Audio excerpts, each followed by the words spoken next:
vijfde Wolf Kranijn. Oh, we staan hier niet goed hoor. Oh, die achterkant.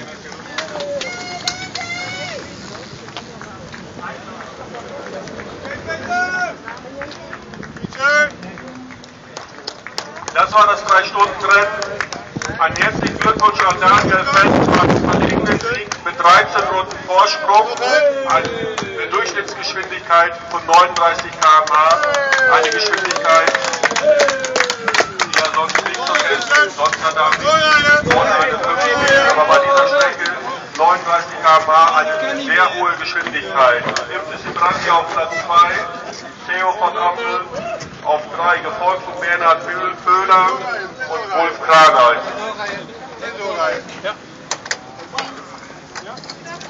De eerste vrouw is Wendy.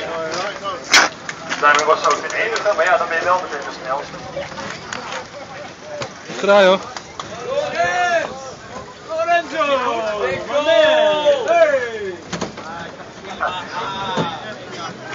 Bij de niet-velomobielen is geëindigd op de eerste plaats Robert Collier, tweede Erik Marijnissen en derde Hans Stresius.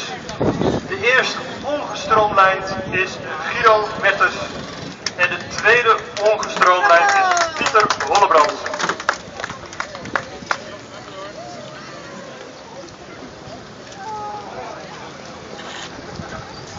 En nu is het heel fijn om op een lichtfiets te zitten. Je moet dus weten hoe fijn het is om na 3 uur helemaal af te kunnen. En je benen te kunnen strekken. Of wat te kunnen drinken. Je helft af te kunnen doen en gewoon iets.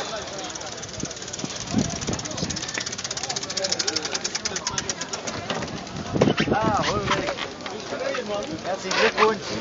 Daniel Funk kan ook lachen. Die heeft het goed gedaan.